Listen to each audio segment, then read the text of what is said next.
नमस्कार, मैं आभा शर्मा जावास आपके सम्मुख गरुड़ पुराण का ऑडियो वर्जन लेकर आई हूँ। पहला अध्याय। धर्म ही जिसका सुदृढ़ मूल है, वेद जिसका स्कंध है, पुराण रूपी शाखाओं से जो समृद्ध है, यज्ञ जिसका पुष्प है और मोक्ष जिसका फल है, ऐसे भगवान मधुसूदन रूपी पादप कल्प वृक्ष की जय हो।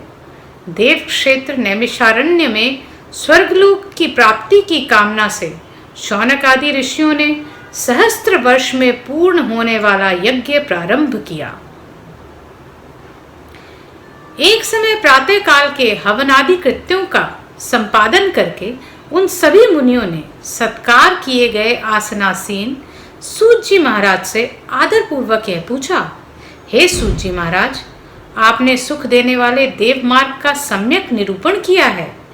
इस समय हम लोग भयावह यम मार्ग के विषय में सुनना चाहते हैं। आप सांसारिक दुखों को और इस कलेश के विनाशक साधन को तथा इस लोक और परलोक के कलेशों को यथावत वर्णन करने में समर्थ हैं, अतः उसका वर्णन कीजिए। सूत बोले, हे मुनियों, आप लोग सुने, मैं अत्यंत दुर्गम यम मार्ग के विषय में कहता हूँ, जो पुण्य आत्माजनों के लिए सुखद और पापियों के लिए दुखद है। गरुड़ जी के पूछने पर भगवान विष्णु ने जैसा कुछ कहा था, मैं उसी प्रकार आप लोगों के संदेह की निवृत्ति के लिए कहूँगा। किसी समय बैकुंठ में सुख पूर्वक विराजमान परम श्री हरि से विंता पुत्र गरुड़ जी ने विनय से झुककर पूछा, हे देव, आपने भक्ति मार्ग का अनेक प्रकार से मेरे समक्ष वर्णन किया है और भक्तों को प्राप्त होने वाले उत्तम गति के विषय में भी कहा है। अब हम भयंकर यम मार्ग के विषय में सुनना चाहते हैं। हमने सुना है कि आपकी भक्ति से विमुख प्राणी वहीं जाते हैं। भगवान का नाम सुगमता पूर्वक लिया जा सकता है। जीवा प्राणी के अपने वश में है तो भी लोग नरक को जाते हैं। ऐसे अधम मनुष्यों को बार बार धिक्कार है। इसलिए हे भगवान, पापियों को जो गति प्राप्त होती है तथा यम मार्ग में जैसे वे अनेक प्रकार के दुख प्राप्त करते हैं, उसे आप मुझसे कहें। श्री भगवान बोले, हे पक्षींद्र, सुनो, मैं उस यम मार्ग के विषय में कहता हूँ, जिस मार्ग से पापी जन नरक की यात्रा करते हैं और जो सुनने वालों के लिए भी भयावह है। तो ताक्षर्य, जो प्राणी सदा पाप परायण हैं, दया और धर्म से रहित हैं, जो दुष्ट लोगों की संगति में रहते हैं, सत्शास्त्र और सत्संगति से विमुख हैं, जो अपने को स्वयं प्रतिष्ठित मानते हैं, अहंकारी हैं तथा धन और मान के मद से चूर हैं, आसुरी शक्ति को प्राप्त हैं तथा देवी संपत्ति से रहित हैं, जिनका चित्त अनेक विषयों में आसक्त होने से भ्रांत है, जो मुंह के जाल में फंसे हैं और कामनाओं के भोग में ही लगे हैं, ऐसे व्यक्ति अपवित्र नरक में गिरते हैं। जो लोग ज्ञानशील हैं, वे परम गति को प्राप्त होते हैं। पापी मनुष्य दुख पूर्वक यम यातना प्राप्त करते हैं। पापियों को इस लोक में जैसे दुख की प्राप्ति होती है और मृत्यु के पश्चात वह जैसे यम यातना को प्राप्त होते हैं, उसे सुनो। यथोपार्जित पुण्य और पाप के फलों को पूर्व में भोग कर कर्म के संबंध से उसे कोई शरीर रोग हो जाता है। आधि और व्याधि से युक्त तथा जीवन धारण करने की आशा से उत्कंठित इस व्यक्ति की जानकारी के बिना ही सर्प की भांति बलवान काल इसके समीप आ पहुंचता है। उस मृत्यु की संप्राप्ति की स्थिति में भी उसे वैराग्य नहीं होता। उसने जिसका भरण पोषण किया था, उन्हीं के द्वारा अवमानना पूर्वक दी हुई वस्तुओं को कुत्ते की भांति खाता हुआ जीवन व्यतीत करता है। वह रोगी हो जाता है, उससे मंदाग्नि हो जाती है और उसका आहार तथा उसकी सभी चेष्टाएं कम हो जाती हैं। प्राणवायु के बाहर निकलते समय आंखें उलट जाती हैं, नाड़ियां कफ से रुक जाती हैं, उसे खांसी और श्वास लेने में प्रयत्न करना पड़ता है तथा कंठ से घर घर की आवाज निकलने लगती है। चिंतामग्न स्वजनों से घिरा हुआ सोया हुआ वह काल पाश के वशीभूत होने के कारण बुलाने पर भी नहीं बोलता।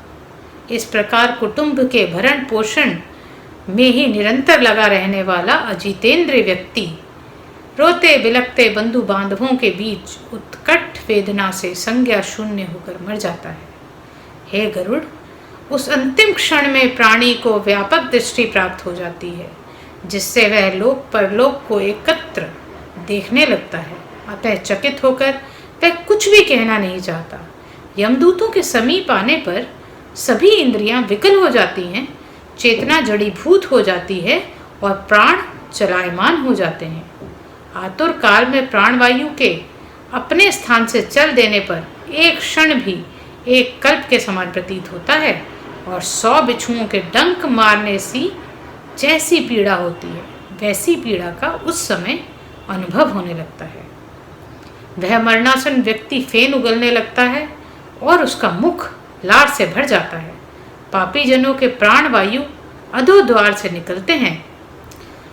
उस समय दोनों हाथों में पाश और दंड धारण किए नग्न, दांतों को कटकटाते हुए क्रोध पूर्वक नेत्र वाले यम के 2 भयंकर दूत समीप आते हैं। उनके केश ऊपर की ओर उठे होते हैं। वे कौए के समान काले होते हैं और टेढ़े मुख वाले होते हैं तथा उनकी नख आयुध की भांति होती है। उन्हें देखकर भयभीत हृदय वाला वह मरणासन प्राणी मल मूत्र का विसर्जन करने लगता है। अपने पाश भौतिक शरीर से हाय हाय करते हुए निकलता हुआ तथा यमदूतों के द्वारा पकड़ा हुआ वह अंगुष्ठ मात्र प्रमाण का पुरुष अपने घर को देखता हुआ यमदूतों के द्वारा यातना देह से ढक करके गले में बलपूर्वक पाशों से बांधकर सुदूर यम मार्ग पर यातना के लिए उसी प्रकार ले जाया जाता है जिस प्रकार राजपुरुष दंडनीय अपराधी को ले जाते हैं। इस प्रकार ले जाते हुए उस जीव को यम के दूत तर्जना करके डराते हैं और नरक के तीव्र भय का पुनः पुनः वर्णन करते हैं। यमदूत कहते हैं, रे दुष्ट, शीघ्र चल, तुम यमलोक जाओगे।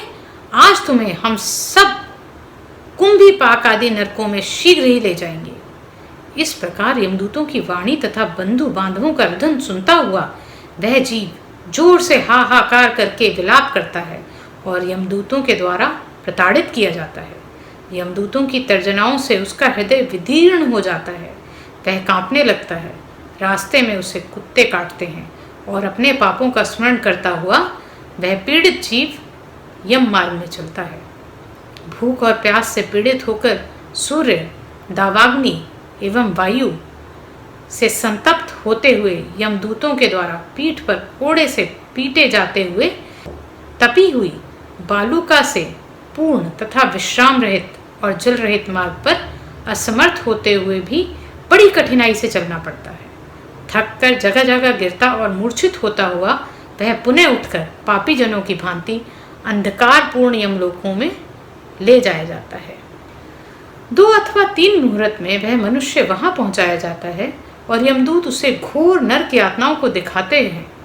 मुहूर्त मात्र में यम को और नारकीय यातनाओं के भय को देखकर वह व्यक्ति यम की आज्ञा से आकाश मार्ग से यमदूतों के साथ पुनः इस लोक में चला आता है।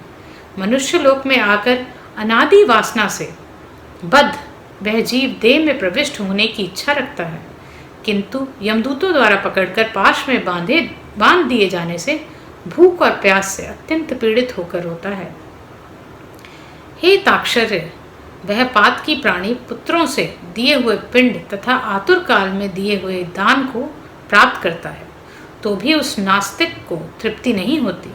पुत्रादि के द्वारा पापियों के उद्देश्य से किए गए दान, श्राद्ध तथा जलांजलि उनके पास ठहरती नहीं। अतः पिंडदान का भोग करने पर भी उसे क्षुधा से व्याकुल होकर यम मार्ग में जाना पड़ता है।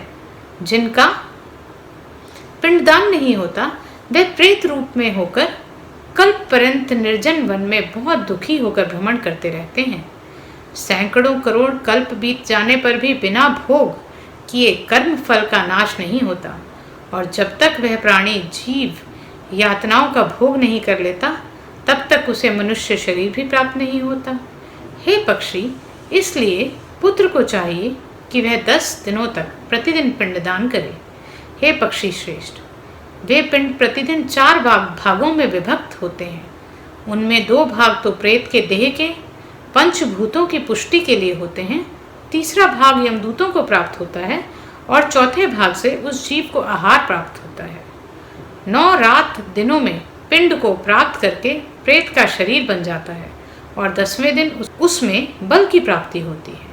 हे खग, मृत व्यक्ति के देह के जल जाने पर पिंड के द्वारा पुनः 1 हाथ लंबा शरीर प्राप्त होता है, जिसके द्वारा वह प्राणी रास्ते में शुभ और अशुभ कर्मों के फलों को भोगता है। पहले दिन तो पिंड दिया जाता है, उससे उसका सिर बनता है। दूसरे दिन के पिंड से ग्रीवा अर्थात गर्दन और स्कंद अर्थात कंधे तथा तीसरे पिंड से हृदय बनता है। चौथे पिंड से पृष्ठभाग अर्थात पीठ, 5वें से नाभि, छठे तथा 7वें पिंड से क्रमशः कटी अर्थात कमर और गुह्यांग उत्पन्न होते हैं। 8वें पिंड से उरु अर्थात जांघें और 9वें पिंड से जानू, घुटने तथा पैर बनते हैं। इस प्रकार 9 पिंडों से देह को प्राप्त करके 10वें पिंड से उसकी क्षुधा और तृषा ये दोनों जागृत होती हैं। इस पिंडज शरीर को प्राप्त करके भूख और प्यास से पीड़ित जीव 11वें और 12वें 2 दिन भोजन करता है। 13वें दिन यमदूतों के द्वारा वानर की तरह बंधा हुआ वह प्राणी अकेला उस यम मार्ग में जाता है। हे कग, वैतरणी को छोड़कर यमलोक के मार्ग की दूरी का प्रमाण 86,000 योजन है। यह प्रेत प्रतिदिन रात दिन में 247 योजन चलता है। मार्ग में आए हुए इन 16 पुरों को पार करके पात की व्यक्ति धर्मराज के भवन में जाता है। सौम्यपुर, सौरीपुर, नगेंद्र भवन, गंधर्वपुर, शैलागम, कौंचपुर, क्रूरपुर, विचित्र भवन, ब्रह्मादपुर, दुखदपुर, नानाक्रंदपुर, सुतप्त भवन, रौद्रपुर, पयोवर्षणपुर, शीताढ़्यपुर तथा बहुभीतिपुर को पार करके इनके आगे यमपुरी में धर्मराज का भवन स्थित है। यमराज के दूतों के पाशों से बंधा हुआ पापी जीव रास्ते भर हाहाकार करता रोता हुआ अपने घर को छोड़कर यमपुरी को जाता